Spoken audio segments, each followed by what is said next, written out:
go into the Capitol. Into the Capitol. What? This is fine. The Capitol Police never stopped Jacob Chansley. They helped him. They acted as his tour guides. What's up, guys? It's your boy Benny. Fact pattern recognition. It's really important in this industry and every industry, in finance and banking and whatever, betting on sports. You should be able to see fact patterns. And through those fact patterns, you can make an intelligent decision, right? As to what's true, what's not, what's likely, what's going to happen. Occam's razor sort of things, right? And so if you're establishing a world based on fact, you're going to want to make sure that you're putting together all the right pieces. And that's what we want to do, especially on a topic like this, okay? Ray Epps. Touchy subject, right? Ray Epps is suing Fox News right now for defamation. And so it's really important to get the story of Ray Epps right. What do we know and what don't we know? All right? And so that's what we're going to do. We're going to establish what we do know. So what we do know is that Ray Epps has pled guilty to rioting at the Capitol.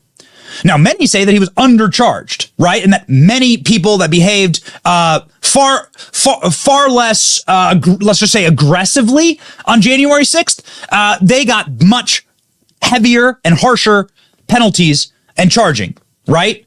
They had all these charges stacked up against them. Ray Epps had a misdemeanor charge stacked against him. Ray Epps pled guilty to rioting. He was charged with rioting, with Capitol riots. Epps has been charged with disorderly and disruptive conduct in connection with January 6th. Epps is 61 years old. He was charged by the Department of Justice for his involvement in the U.S. Capitol riots. The misdemeanor count of disorderly or disruptive conduct on restricted grounds. The former Marine previously said in his lawsuit against Fox News that he expected the charges to be charged over the attack. So Ray Epps has pled out. And Ray Epps has, stated his case again and again to the corporate press, which lavish him with praise. Okay, that's another fact, right? Here are other facts, right? You can see video of Ray Epps on the morning of January 6th urging people to go into the Capitol again and again and again. As soon as President Trump is finished speaking, we are going to the Capitol. It's that direction. That's where our true problems lie. President Trump is done speaking. We are going to the Capitol. That's where our problems are. Okay, folks, we need. That's where our problems are. As soon as President Trump stops speaking, we are going to the Capitol. The Capitol's in that direction. Let people know. Spread the word. Okay, so you've probably seen this clip. I got to tell you, there were planned protests at the Capitol. So it would stand to reason, even though Ray Epps seemed to be organizing this, or like obviously organizing this, he's like ordering people what to do. There were planned protests, peaceful protests at the Capitol building, right? So not the biggest bombshell thing. Now, on the night before, the clips that get the most attention is Ray Epps saying we need to go into the Capitol the night before, right? In these clips. Now, you've seen we need to go into the Capitol. We need to go into the Capitol, Ray Epps says on tape. Okay?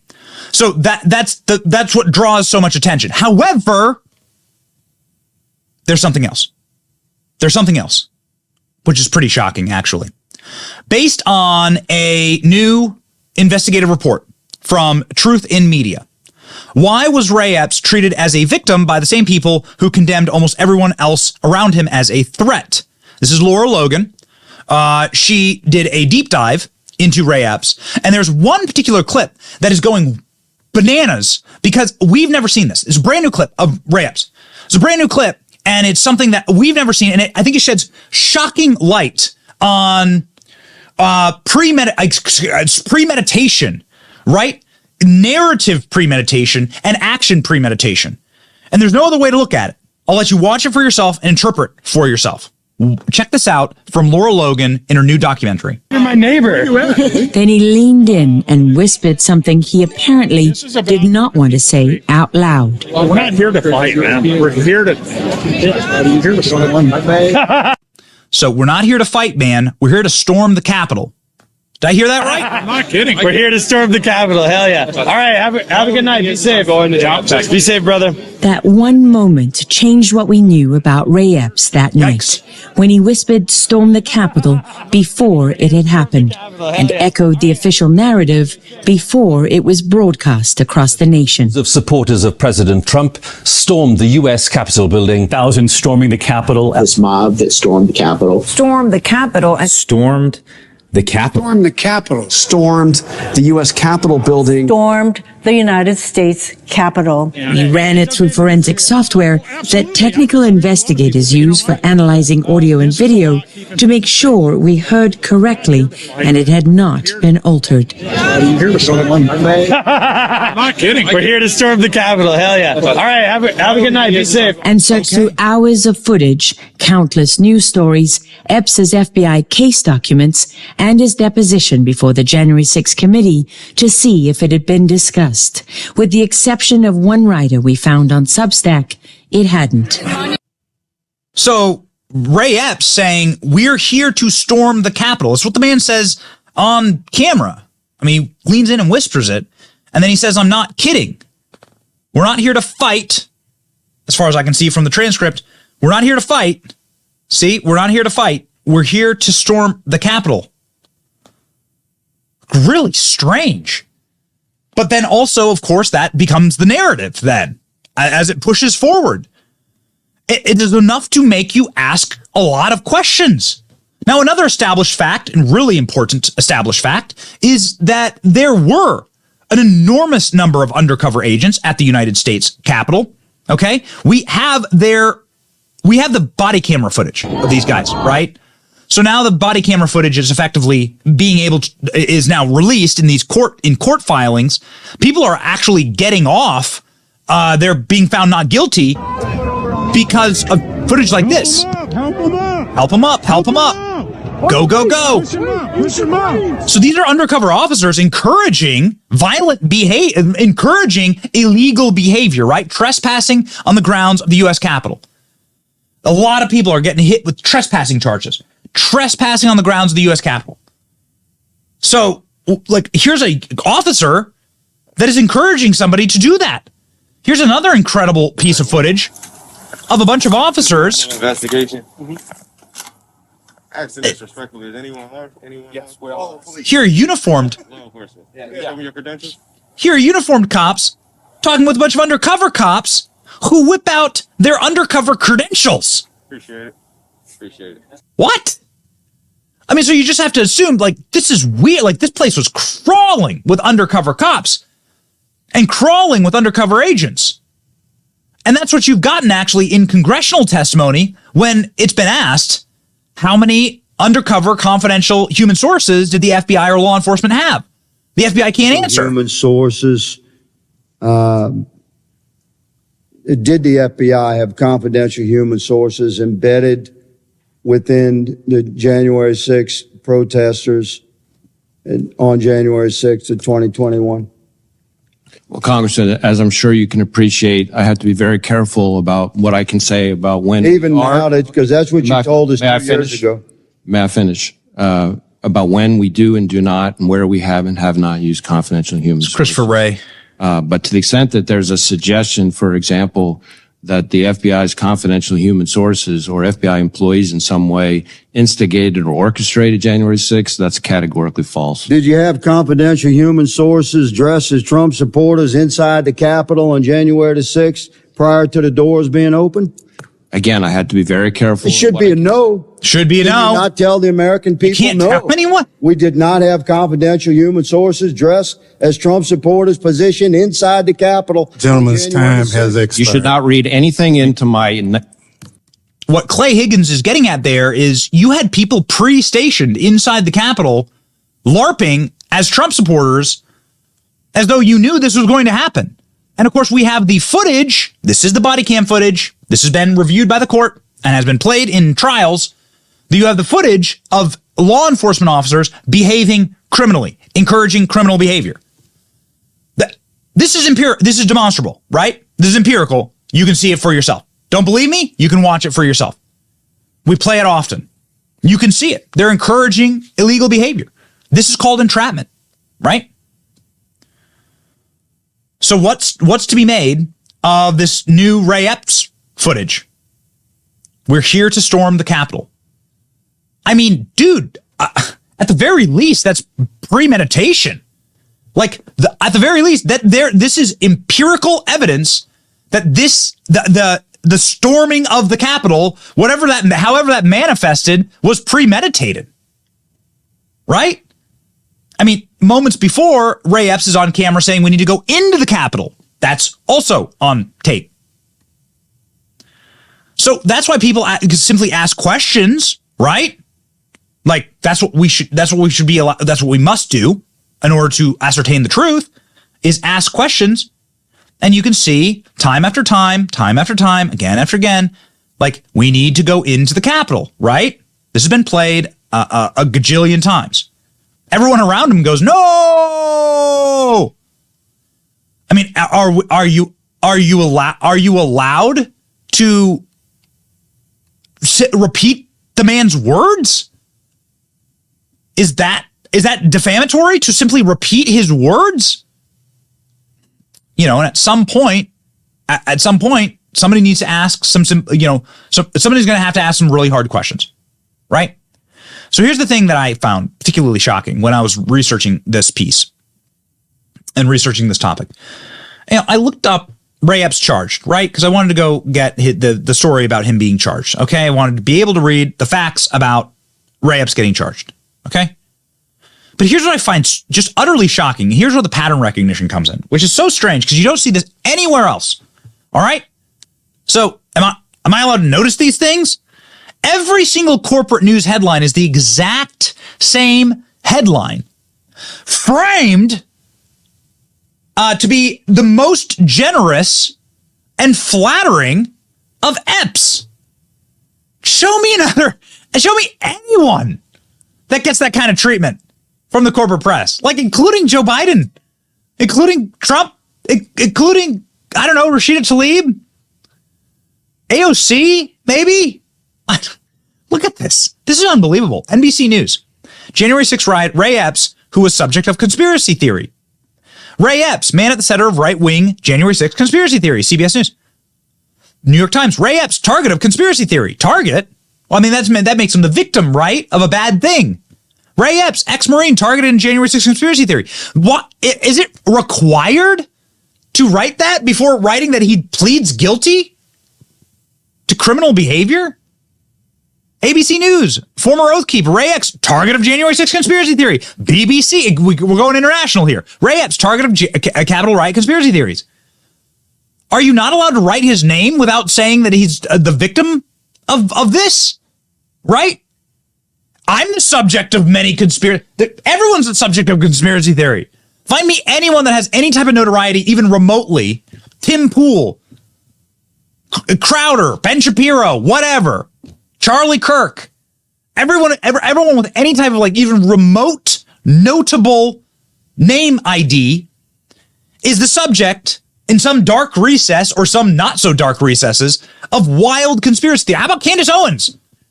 Let's just take Candace. I mean, dear God, the number of conspiracy theories about her. Have you ever checked the Reddit threads? Does the corporate press write Candace Owens, the subject of horrible, harmful conspiracy theories? Do they write that? That would be such a flattering way to write about Candace. I like Candace a lot. Does she get that? Andrew Tate, same thing. Do they write Andrew Tate, the subject of conspiracy theories? No, they picked the most heinous pejoratives that they could possibly tack on the end of their name. Candace Owens, white supremacist, racist. Come on. Ray Epps continues. Washington Post, Ray Epps, focus of January 6th conspiracy theory. PBS, this is state-funded media. Okay, so here we go, state-funded media. Ray Epps, center of January 6th conspiracy theory. Do they have to write, like, who gives did somebody give the order? Like, is there like some type of like order that goes out? The Guardian, again, British paper. Ray Epps, rioter at the center of conspiracy theory. Politico, feds charge Ray Epps, January 6th protester at the center of conspiracy theory. Reuters, Ray Epps, center of conspiracy theory target.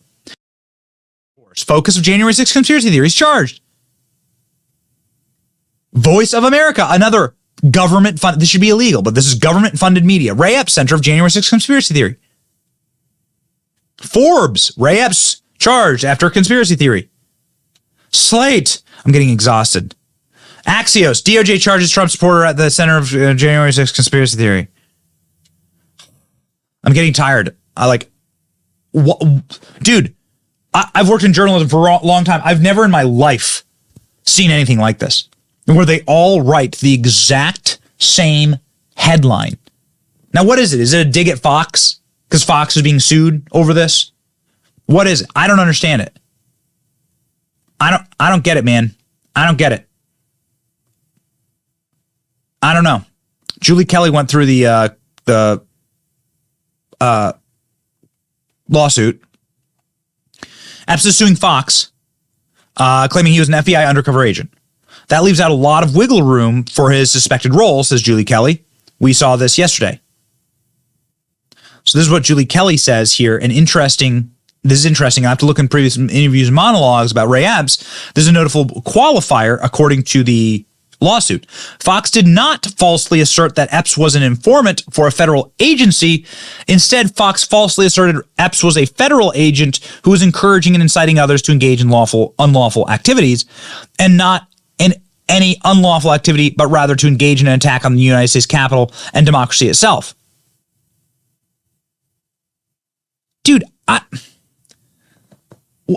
do you want from me, man?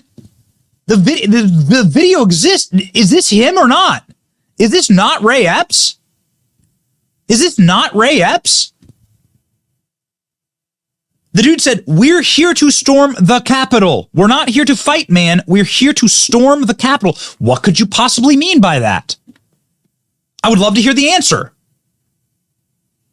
But this is what we get. Listen, man, I try my hardest. I try my hardest to be careful. Okay, I try my hardest to be cautious. I don't want to be inflammatory. Literally, we cover a lot of stuff. We cover a lot of touchy subjects, obviously, on this channel. I don't want to be openly inflammatory. I don't ever want to mislead anyone. So maybe let's ask the guy who's in charge of security at the site. Who was the guy who was in charge? The man who's in charge of all Capitol Hill police. They're one of the biggest victims here, right? So the man in charge of all Capitol Hill police, his name's Stephen Sund, the Capitol Police Chief. Dude, what do you think about what happened that day? Who cares what I think? I was in charge. Who cares what I think? I'm a guy on the internet. Let's ask Stephen Sund, the Capitol Hill Police Chief, what does he think about that day? And in particular, the curious video footage of Ray Epps and some of his on-camera statements. Well, let's have a listen to people that know a lot more than I do. So, but it does raise, and I don't have the answer to this question, and I hope I don't ever pretend that I do, but it does raise questions about the behavior of some of the people in the crowd who were instigating others to break the law, and who weren't arrested. And, given our facial recognition software capabilities, hard to believe they can't be found. And I would specifically cite a man called Ray Epps, who's now a hero on the left and funded by the Democratic Party, et cetera. But take the politics out of it. What is that? Here you have a guy on camera repeatedly saying, "We're going to the Capitol. We need to go into the Capitol. Into the Capitol." And he's not in jail when people who didn't go into the Capitol are in jail. What do you make of that? Again, that's something I actually addressed in the book. It's funny. There's a lot in here. So my concern with that, and I look at it from a chief of police point of view, is you have somebody that's down, and I believe he's right near the old executive office building on the 5th, the day before January 6th, talking to a group of people, talking about, we have to get into the building. We have to get in the building. And then the next day to see him at what's called the Pennsylvania Avenue Gate. It's one of the two fence lines I had down at the West Front. And he's there, and he clearly sees the banner, the metal crowd control barriers that are up with the signs saying restricted, and so he knows that's a restricted area. And he's up there, and you see him lean in, and he whispers in somebody's ear, and he covers his mouth in such a way so you can't read his lips or anything. Whispers in somebody's ear, and that person moments later is attacking my officers. That's suspicious as hell to me. It raised a lot of concerns. What is that? You know, and what's interesting is I believe... and that's verified. The person into whose ear he whispered... Yeah, I think if you watch the video, you see Yeah. that, and that person immediately go and start pulling on the gate and start, you know, fighting with the officers.